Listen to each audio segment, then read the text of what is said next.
you referred to reformed multilateralism, and you acknowledged that reform of the Security Council was at the core of that, but that's a really hard nut to crack.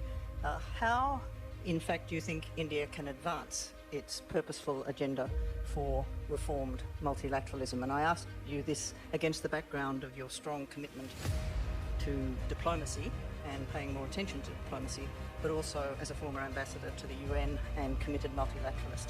I think if India can help to lead the way on this, then it would be a very good thing in the current circumstances globally. Mm-hmm. Well, I agree with you that it's a hard nut, but hard nuts can be cracked.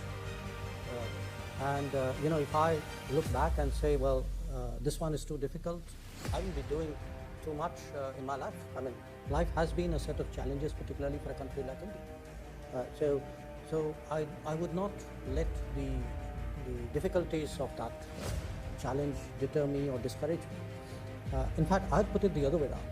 Ask yourself, put India aside for a moment.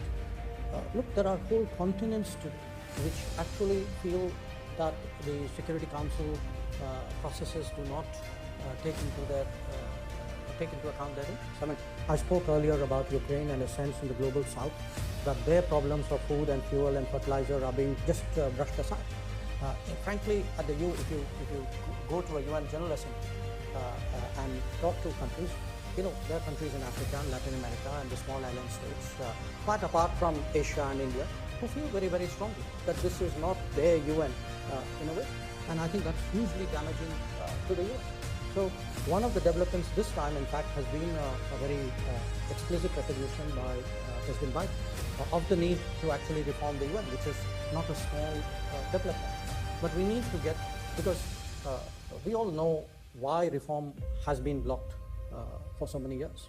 So I think it's important to keep up the pressure. There is global sentiment out there. We completely understand. I mean, this is not something which is going to be done easily and necessarily speedily, but it's something which has to be done.